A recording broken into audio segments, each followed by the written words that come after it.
Nah, jadi dalam bahasa Arab itu dua. An-nahwu, as-sarfu. Nahwu dan sorof. Kemarin kita sudah belajar tentang nahwu. Sedikit pembukaan. Dan insya Allah masih terusnya berlanjut. Ini udah. Jadi 15 menit kita belajar ini. 25 menit kita pas 40 menit ya. Nahwu ya. Nah, sorof kita akan membahas sorof. Sorof itu apa? Secara bahasa, sorof adalah, kita tahu dulu definisinya dulu ya. Secara bahasa, sorof adalah berubah.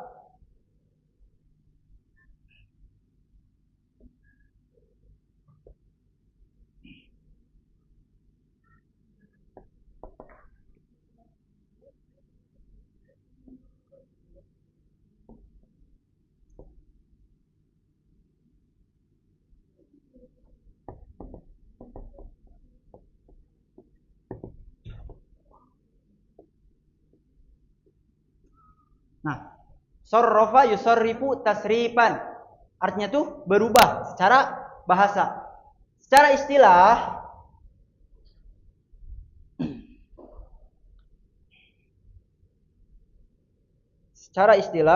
sorof itu adalah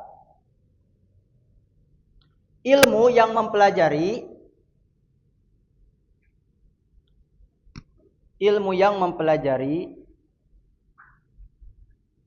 perubahan bentuk kata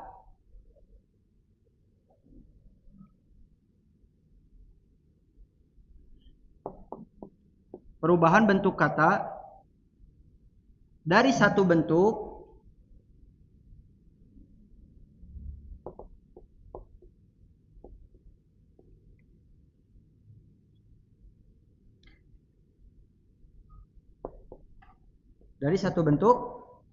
ke bentuk yang lain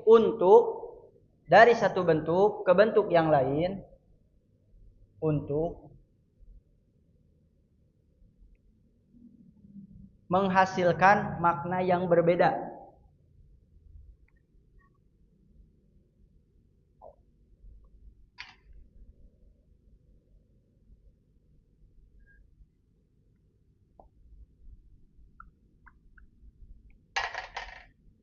Jadi apa ilmu secara bahasa sorof? Berubah ya. Secara istilah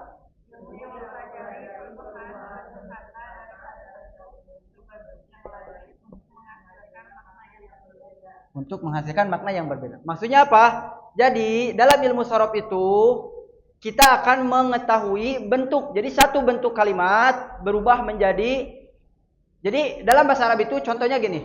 Jalasa. Dari kata jalasa bisa berubah menjadi 95 kata.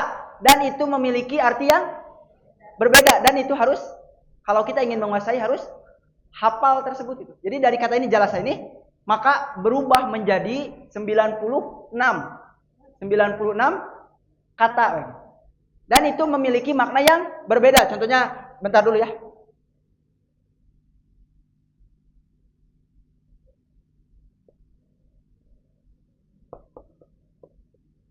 Contohnya kayak gini katanya. Jalasa ini memiliki arti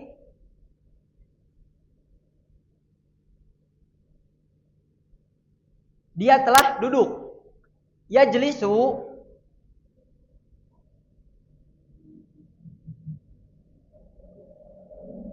dia sedang duduk. Jalisun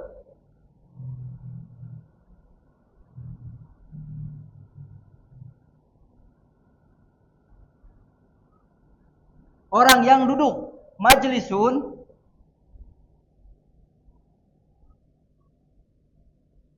nah, contoh sederhananya sedikit ini.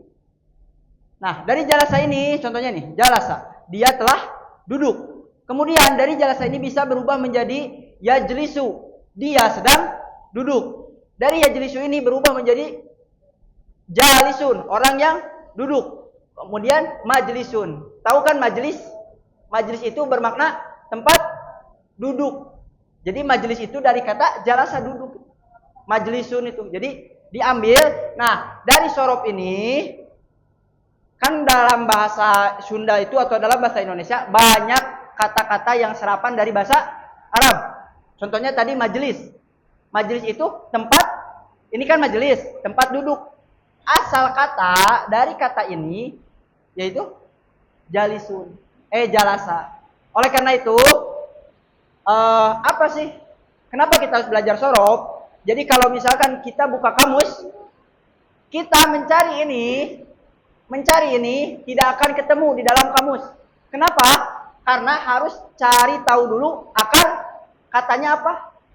Misalkan jalisun, majlisun, akar katanya jalasa. Jadi kalau misalkan kita cari ini akan menemukan. Tapi kalau kita cari ya jalisun, majlisun, itu tidak akan menemukan.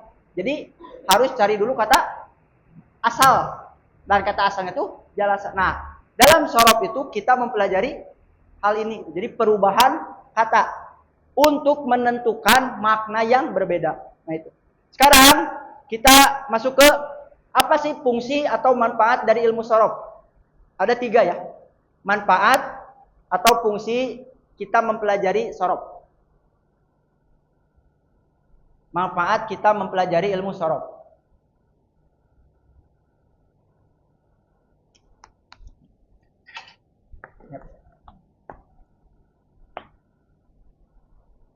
Pertama, memperkaya kosakata. Memperkaya kosakata.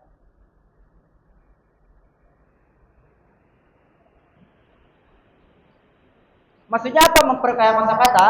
Jadi, ketika kita sudah mempelajari ilmu sorof, kita sudah tahu kan kata anak tadi, dalam ilmu sorof itu kita fokus menghafal. Jadi, kata anak tadi, dalam satu kata bisa berubah menjadi 96 itu tidak perlu dihafal. Cuman kita tahu kunci satu. Menghafal, nanti ada wajan. Menghafal wajan itu, kita otomatis langsung hafal 96 itu. Tekudu. Tidak apa. Tidak perlu dihafal. Otomatis langsung hafal gitu. Jadi jangan bayangkan 96 kata harus dihafal, itu tidak. Tapi ketika kita misalkan anak nulis ini. Jalasa. Tapi kita sudah tahu kunci dari perubahan kata itu, kita otomatis langsung hafal 96 itu. Itu otomatis tidak perlu langsung jalasa, apa perubahan katanya tidak perlu. Tapi kita tahu kuncinya, otomatis kita langsung hafal 96 itu. Dan itu bertahap itu ya. Nah, jadi memperkaya kosa kata. Dengan mengetahui satu kata dasar, maksudnya ini. Jadi dengan kita mengetahui contohnya jalasa atau ro'a. Ro'a artinya apa? Membaca. Al-Quran. Al-Quran dari kata apa? Al-Quran artinya apa? Bacaan. Ini kata asalnya. Qoro'a. Membaca. Qoro'a yakra'u. Kiro'atan wa Qur'anan. Nah, jadi Al-Quran itu diambil dari kata qoro'a. Nah, itu otomatis gitu. Jadi ketika kita sudah tahu kuncinya, kita langsung tahu 96 perubahan kata itu tanpa perlu kita hafal gitu. Kita tahu kuncinya. Jadi dengan mempelajari sorof ini, kita tahu contohnya apa lagi? Dalam bahasa Arab itu apa ya? Enggak, kata ininya. Kata apa? Masjid. Masjid. Masjid itu apa artinya? Kan sudah diserap ya, jadi masjid mah udah masjid. Masjid itu artinya tempat sujud. Asal dari kata masjid itu sajada. Sajada yasjudu, sajada yasjudu sujudan wa masjadan. Kesana tuh fahuwa sajidun wadaka masjudun masjidun. Nah, isim makan nanti ada kita mau pelajari. Jadi masjid ini asal katanya dari kata sajada. Nah, ini otomatis kita langsung hafal. Dengan kita mempelajari sorof ini, kita langsung memperbanyak kosakata. Jadi tidak perlu mikir susah banget kan harus menghafal 96 kata ini. Nah, itu yang pertama. Kedua, memahami makna lebih dalam. Manfaat ilmu sorof itu memahami makna lebih dalam.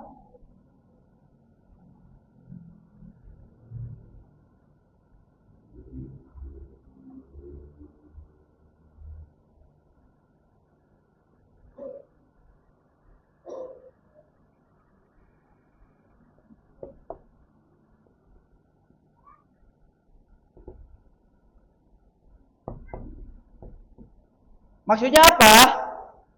Kita dalam mempelajari ilmu sorof akan mengetahui makna lebih dalam. Contohnya, doroba, duriba. Perbedaan secara tulisan mah hampir sama kan? Tapi ini jadi aktif, ini jadi pasif.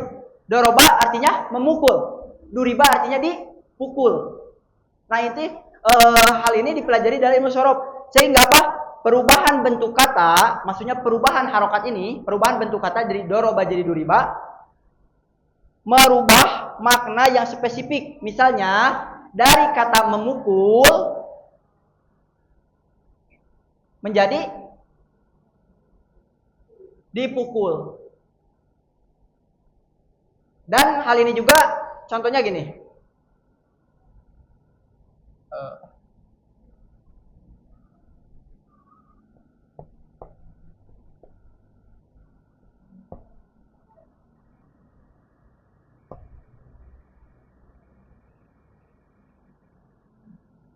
Contohnya kayak gini, Tete Ibu. Tete Ibu duriba, kata ini mau pakai yang mana? Misalkan pakai doroba. Doroba kalba. Dia telah memukul anjing. Tapi kalau pakai yang duriba, jadi duriba kalbu. Ini jadi rubah harokatnya. Ini artinya dia memukul anjing. Kalau pakai duriba, anjing dipukul. Nah itu pelajari di ilmu sorof itu. Jadi memahami makna lebih dalam gitu. Itu kedua. Ketiga, menjaga lisan. Menjaga lisan. Menjaga lisan agar tidak salah mengucapkan.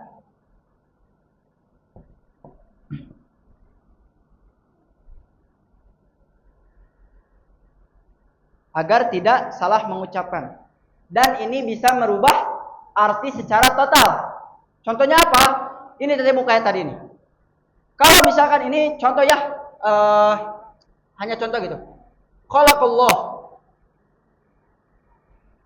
Allah telah menciptakan. Tapi kalau diganti khuliqallah, naudzubillah, ini contohnya Allah diciptakan. Jadi dengan kita mengetahui sorof ini, kita akan meminimalisir dari penyebutan atau menjaga lisan agar tidak mengucapkan hal-hal yang bahkan ini menjadi kekafiran ya. Khuliqallahu, kalau misalkan gini, khalaqallahu, Allah telah menciptakan. Tapi kalau diganti khuliqallahu, Allah diciptakan. Nah itu belajar dalam ilmu sorof itu. Ada pertanyaan tidak terkait sedikit penjelasan tentang ilmu sorof ini? Ada pertanyaan?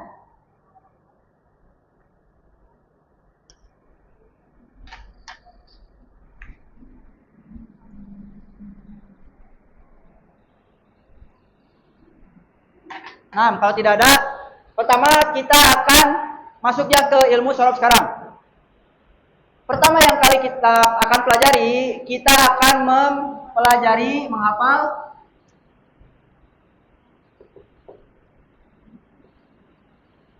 domir atau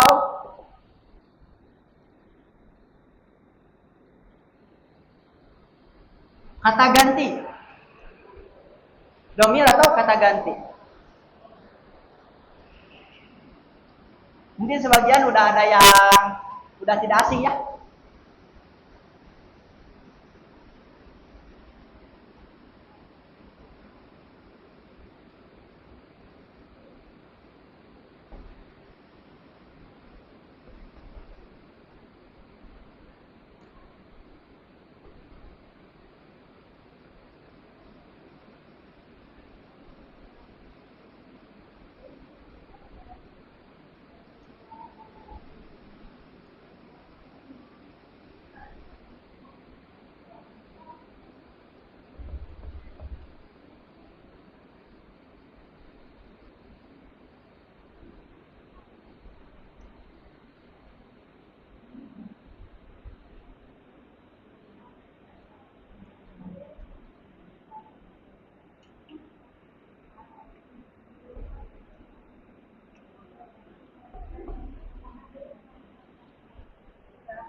Bentar.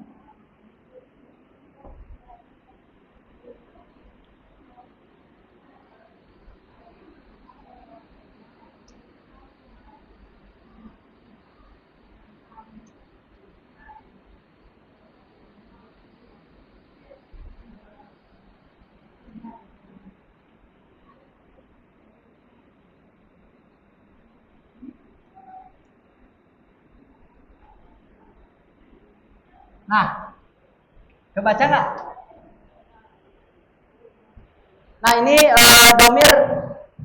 Pertama kita akan mempelajari dulu domir ropa ya. Nanti penjelasan ropa ada di nahwu. Nah,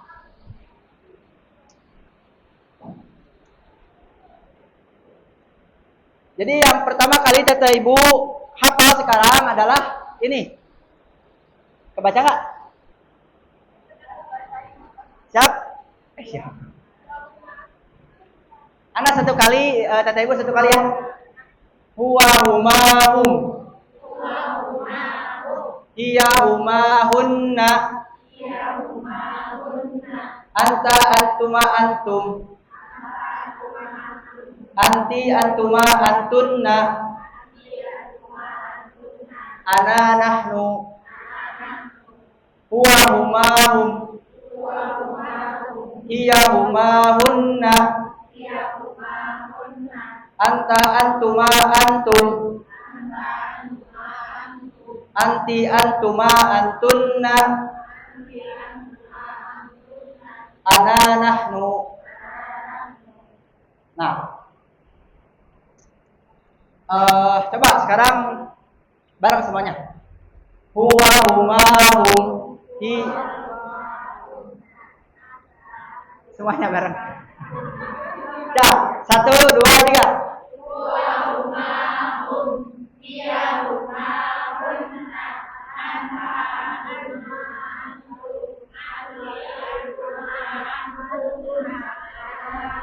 Lagi.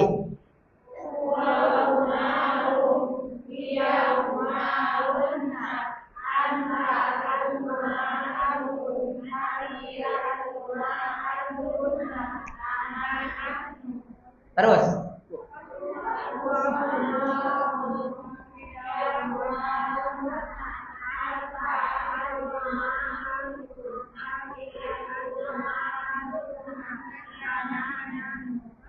Lagi. Terus aja sama.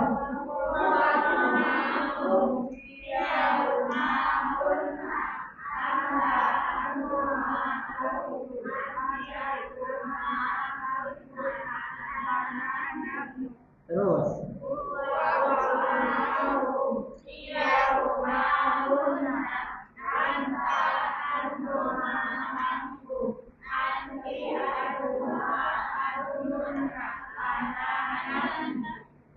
Terus.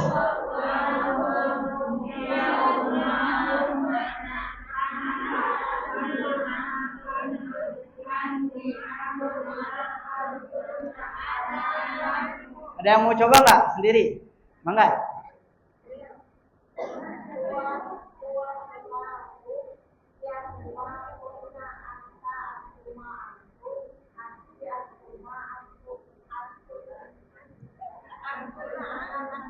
Alhamdulillah. Lagi siapa lagi? Mangga.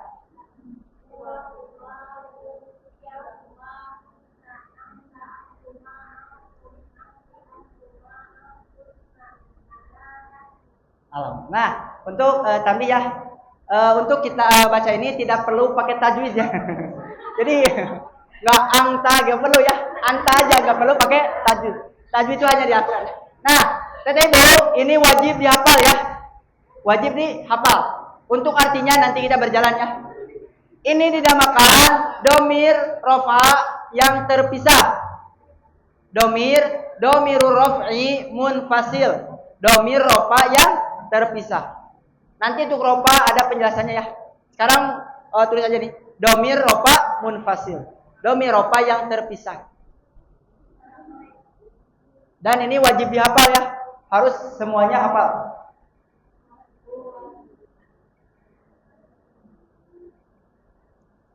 Jadi dalam ilmu sorof kita akan senantiasa akan teriak-teriaknya. mempelajari tasrif nanti. Mungkin ada yang pernah belajar mah udah nggak asing ya.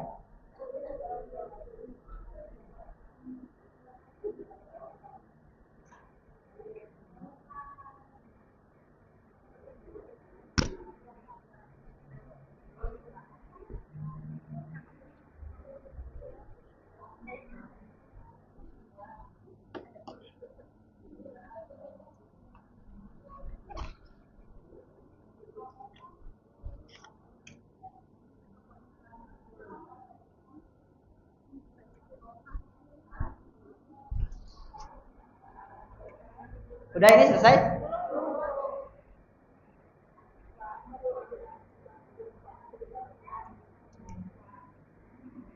Ini jangan dulu ditulis ya.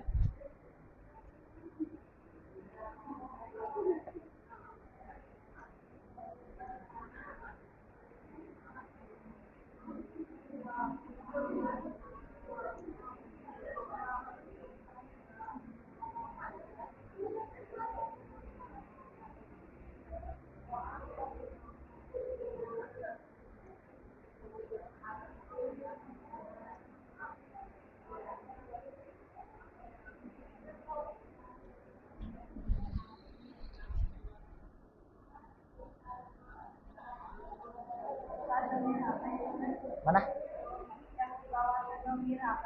Ini. Domir raf'i munfasilun.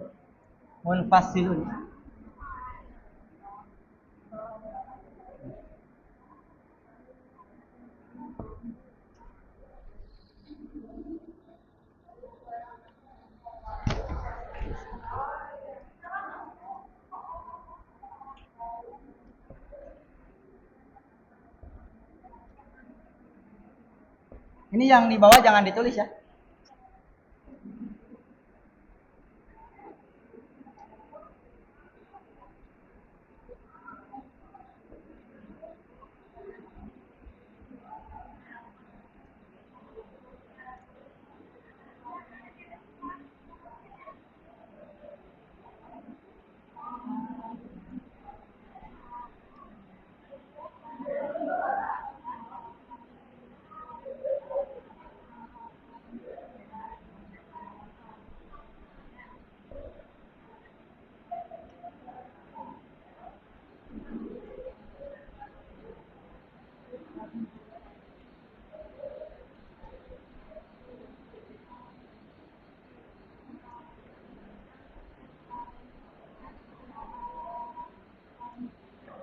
Udah? Nah, jadi PR untuk Tete Ibu, Sorob, pekan depan ini harus sudah hafal ya. Mana hapus ya? Sekarang tutup dulu bukunya. Coba dites dulu. Tutup bukunya. Kita akan tes yang tadi. 1, 2, 3.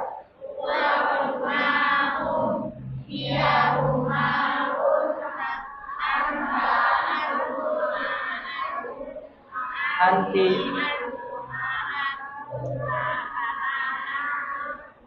Nah itu harus dihafal ya. Sekarang akan bingung buat apa sih, nanti kedepannya akan sangat berguna. Nah sekarang udah Sorob.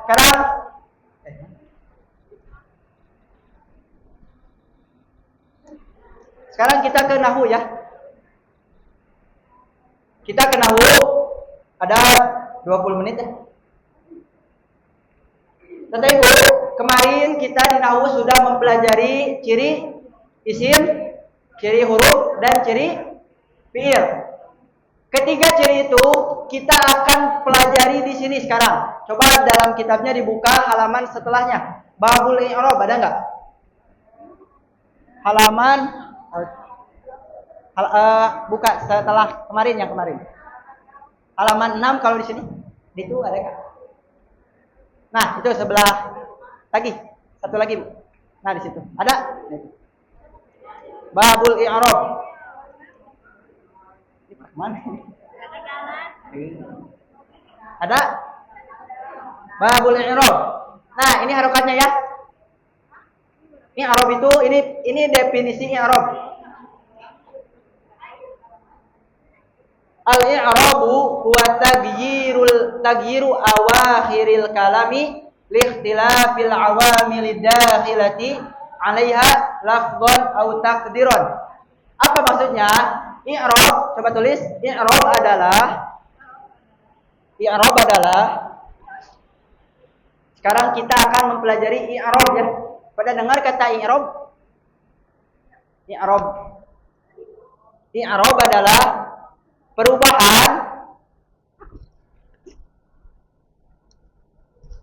I'rab adalah perubahan harokat akhir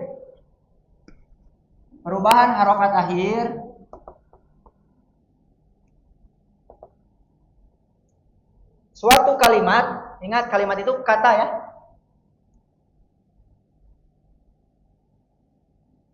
Suatu kalimat karena berbedanya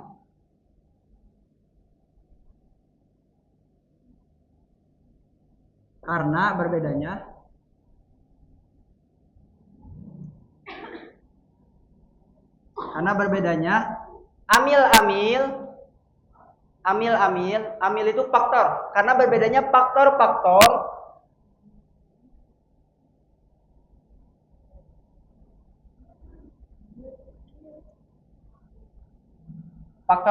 yang masuk kepadanya. Ini baliknya ke sini nih.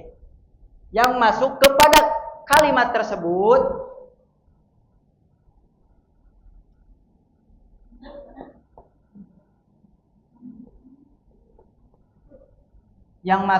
karena berbedanya faktor-faktor yang masuk ke kalimat tersebut, baik secara lafaz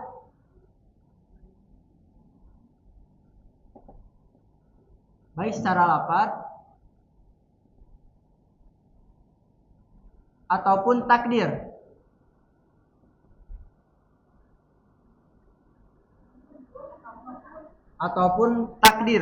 Ditakdirkan ataupun ditakdirkan. Baik secara lafaz ataupun ditakdirkan.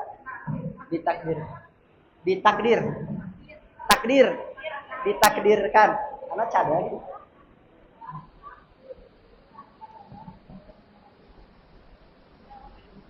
Nah, i'rab adalah perubahan harokat akhir suatu kalimat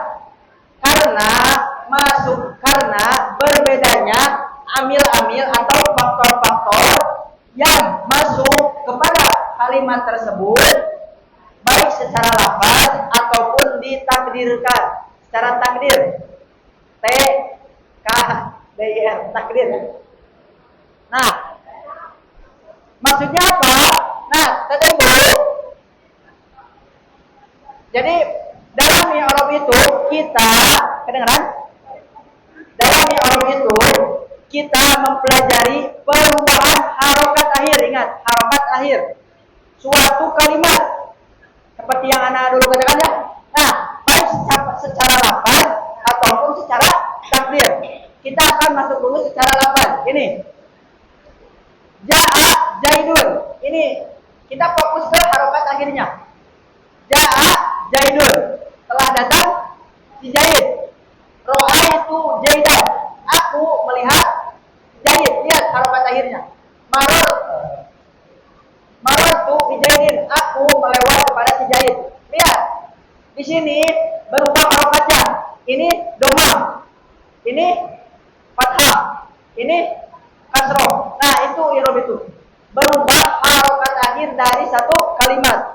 Ini secara lafaz. Secara takdir gimana?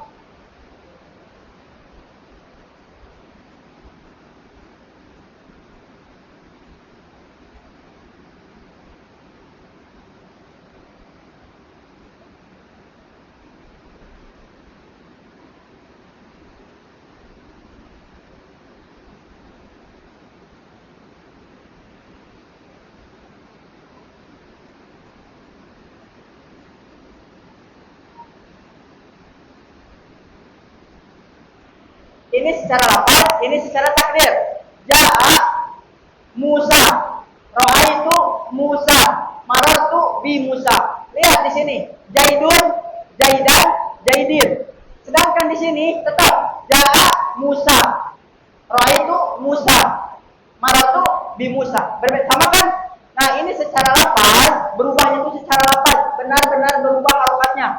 Tapi yang ini secara takdir, bahwasanya di sini harokat akhirnya itu doma.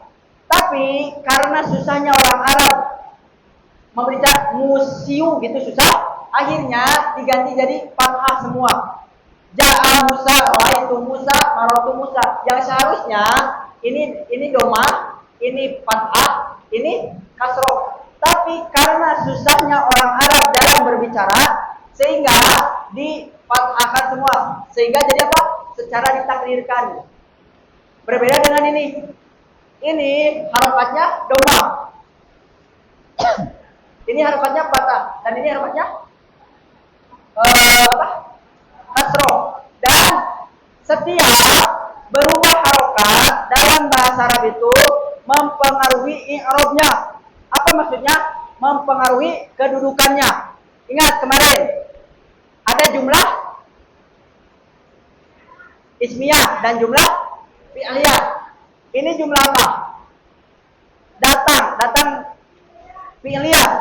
Setiap fi'il pasti ada fa'il dan setiap fa'il pasti harokatnya doma. Nah, lihat di sini Zaidun harus wajib harokatnya doma, sehingga di sini nampak sama seperti Musa. Musa di sini juga fa'il. Tapi kenapa Musa ini nggak harokatnya nggak doma? Karena di sini ada huruf ilat ya. Nanti penjelasannya mah. Tapi yang jelas Musa di sini aslinya itu harokatnya doma. Karena apa? Karena kedudukannya fa'il. Fa'il sampai kapanpun akan berharokat. Untuk sementara doma dulu ya. Akan berharokat doma. Sekarang gini sini. Ro'a itu di sini ada fa'ilnya. Fa'ilnya ana. Aku melihat Zaidan. Setiap fi'il fa'il yang fi'ilnya mu'tadi pasti ada maf'ul bi. Ini maf'ulun bi. Maf'ulun bi pasti fathah untuk sementara. Ro'a itu jadi ini juga sama. Ini kedudukannya maf'ulun bi. Jangan aslinya maf'ulun bi fa'il, karena kalau diartikan ke dalam bahasa Indonesia tidak ada artinya ya. Jadi dibiasakan dengan fa'il, maf'ulun bi ataupun yang lainnya. Balik lagi sini. Lihat. Di sini Musa dan Zaidan itu sama kedudukannya itu maf'ul bi, sehingga harokatnya harus fathah. Tapi di sini Musa harokatnya bukan apa? Ini fathah udah terlihat ya. Sama ini. Sekarang di sini. Bi huruf apa? Kemarin huruf kedengaran suaranya? Bi huruf apa? Ini jawab di sini. Huruf opat. Sehingga kalau isim masuk huruf opat menjadi kasroh. Lihat di sini. Bijaidin. Tapi di sini enggak bi musi, karena ini ditakdirkan, kasrohnya itu ditakdirkan gitu. Maksudnya diperkirakan. Kenapa? Karena orang Arab itu, kan orang Arab susah menyebutnya, nggak bisa musiyi gitu. Marah tuh bi musiyi nggak bisa gitu. Jadi orang Arab nggak bisa menyebutkan musi, sehingga apa? Diperkirakan bahwasannya bi Musa itu harokat akhirnya tuh kasroh gitu. Jadi secara lafaz yang di atas, secara takdir, secara perkiraan yang di bawah gitu. Contohnya lagi, ini nih.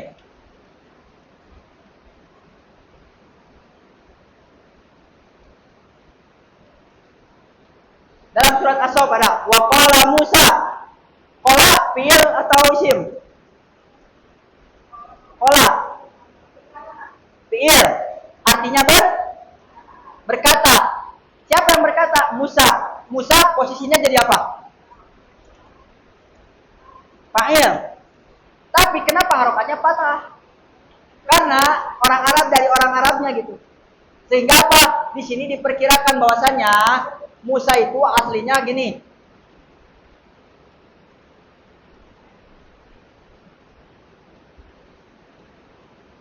ini aslinya tuh. Qala musayu. Tapi orang Arab susah nyebutnya gitu. Sehingga apa? Dihapus ininya. Jadi Musa. Nah, ini secara perkiraan. Dan nanti untuk kita akan fokus dulu di sini nanti. Fokus dulu di secara lafaz. Dan ini definisinya Arab itu ini perubahan akhir harokat akhir dari suatu kalimat. Seperti yang Anda jelaskan kemarin. Apa?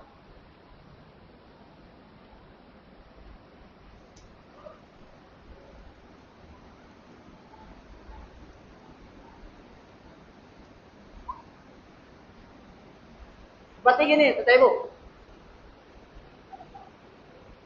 Akala, kalau misalkan di sini Muhammad,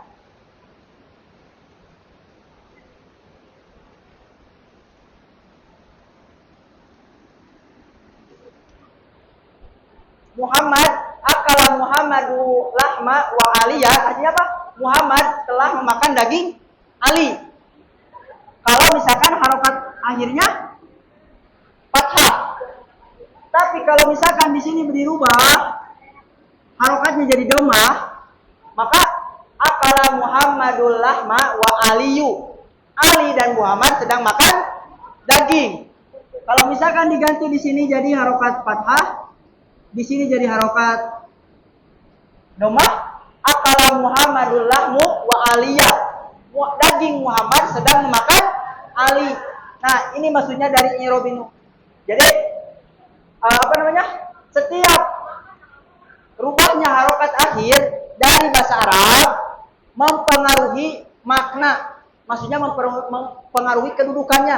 Entah itu jadi pelaku atau jadi objek. Seperti di sini, Muhammad kalau misalkan ini pakai domah jadi pelaku. Tapi kalau dijadikan fathah jadi objek. Kan pelaku itu fa'il, objek itu maf'ulun bih.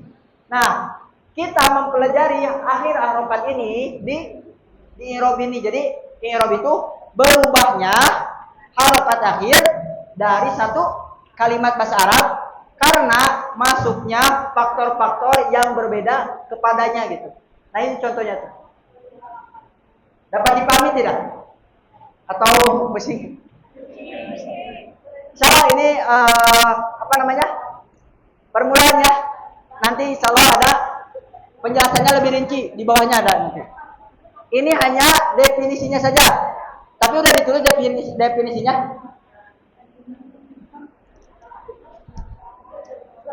Yang jelas di i'rab ini sekarang kita belajar nahwu itu mempelajari ini kata kuncinya harokat akhir dari satu kalimat. Itu kata kuncinya. Jadi kita di nahwu mempelajari akhir harokat dari satu kalimat itu. Tidak, jadi bukan di sininya. Tahu untuk di sininya nih. Harokat ini itu dipelajarinya tadi di sorok. Tapi untuk harokat ini dan ini dan ini di nahwu. Jadi kata kuncinya mah kita mempelajari nahwu itu mempelajari perubahan harokat akhir dari satu kalimat. Itu kata kuncinya. Ada pertanyaan tidak? Mangga yang tidak paham.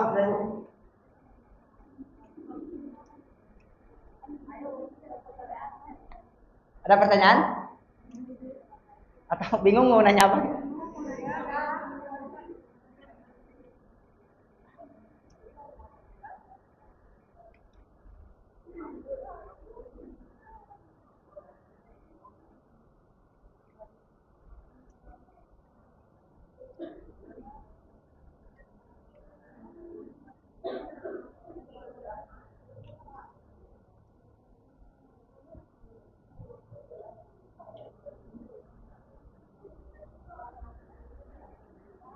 Tidak ada pertanyaan?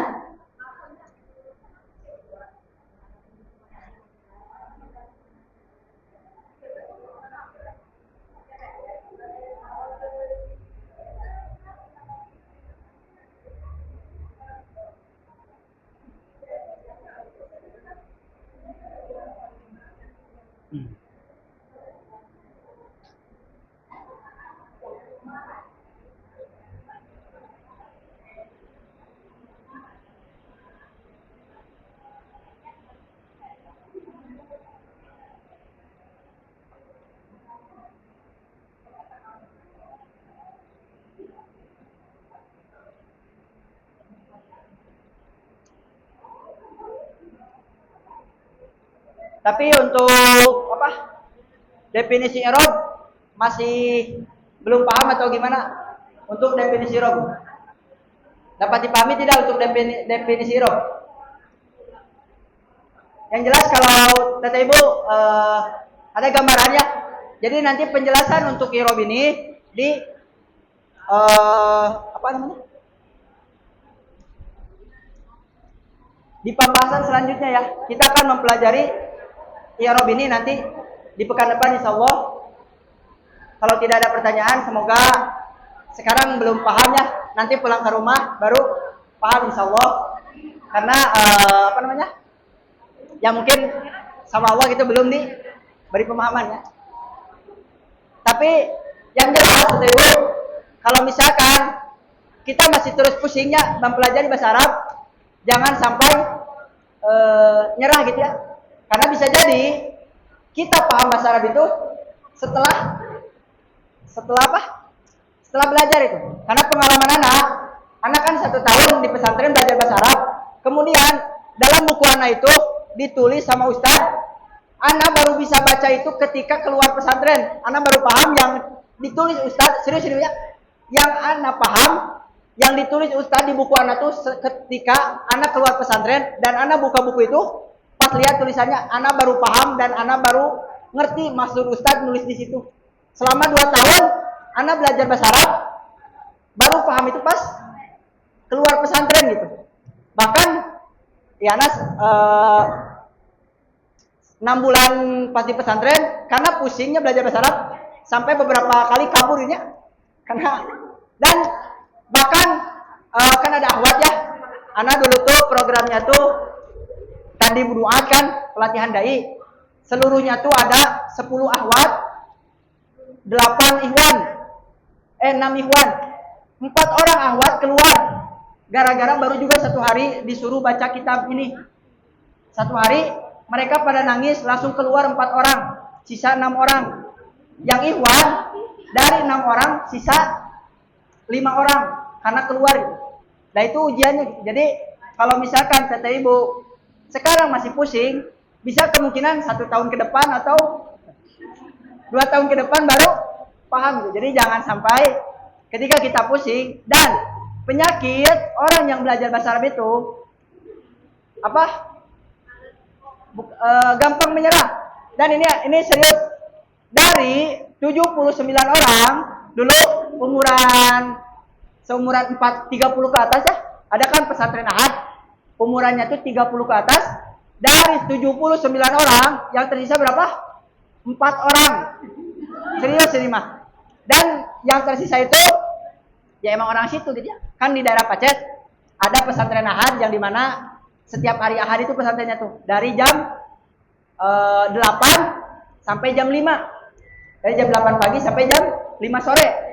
Belajarnya itu. Dari 79 orang cuma sisa 4 orang. Dan 4 orang sekarang tuh udah jadi guru yang 4 orang itu. Yang sisanya nggak tahu kemana gitu. Alasan mereka belajarnya itu karena baru juga beberapa pertemuan udah pusing.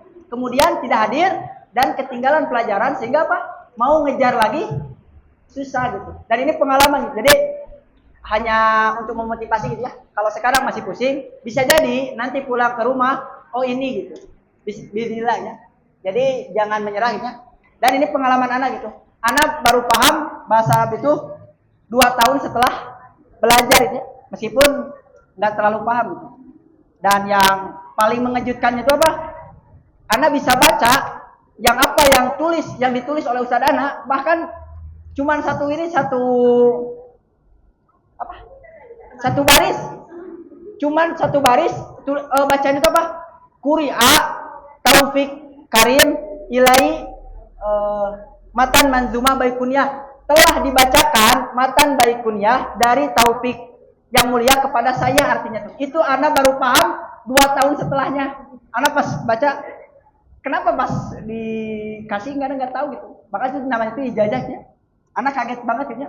2 tahun baru bisa paham apa yang ditulis oleh Ustaz ana gitu. Nah itu jadi jangan menyerah gitu ya. Terus semangat dan ingat Allah itu tidak melihat hasil ya, tapi proses itu. Dan Allah akan memberikan kepada siapa yang dikehendakinya. Allahu a'lam bishawab. Kita cukupkan ya sampai di sini. Semoga apa yang kita pelajari hari ini bisa menambahkan ilmu yang bermanfaat. Umumnya, khususnya untuk anak pribadi, umumnya untuk kita semua.